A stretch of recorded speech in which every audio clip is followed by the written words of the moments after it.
সকালে তো তোমাদের দেখিয়েছিলাম আমি রান্না বান্না করছি, দ্বাদশী করলাম আজকে। তো মা উঠোন লেপে সব কিছু করে তা বলেছিলাম, মা তুমি পুজো দিতে যাও, আমি এদিকে রান্নাবান্না করে যাচ্ছি। তো এসে দেখি মা গুছিয়ে গাছিয়ে মনসা পুজো করার জন্য সব কিছু গুছিয়ে নিয়েছে।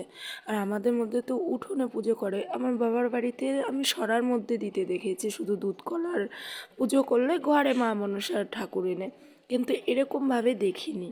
তো যাই হোক, বাবার বাড়ি একটা নিয়ম, শ্বশুর বাড়ি আর একটা নিয়ম। তো এই তো দুধ ঢেলে নিল কলার ছিলে।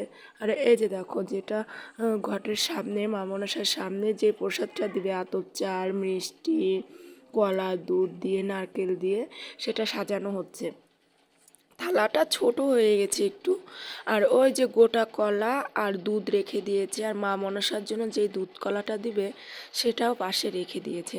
আর ও হচ্ছে রিয়া আর দিশানি। দেওয়াদশী করেছি, কাউকে তো খাওয়াতে হবে, না খাওয়ালে তো আমরা খেতে পারবো না, তাই ওদেরকে রান্না করে আমি মাঝে খেতে দিয়ে দিয়েছি। তো এই যে দেখো, মা আবার পুজো দিচ্ছে, আমাকে ডাকলো।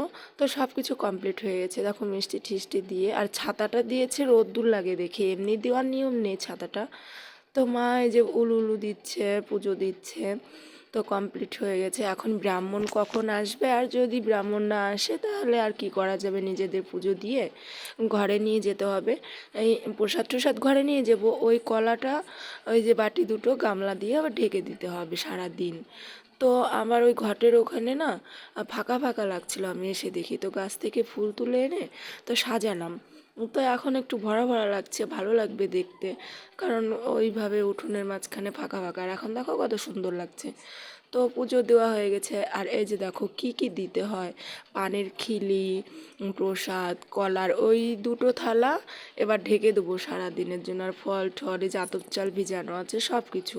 তো যাই হোক, আমরা ঢেকে দিয়েছি, ব্রাহ্মণ আসেনি, তো সন্ধ্যাবেলা উঠিয়ে আবার পুজো করতে হবে। তো এখন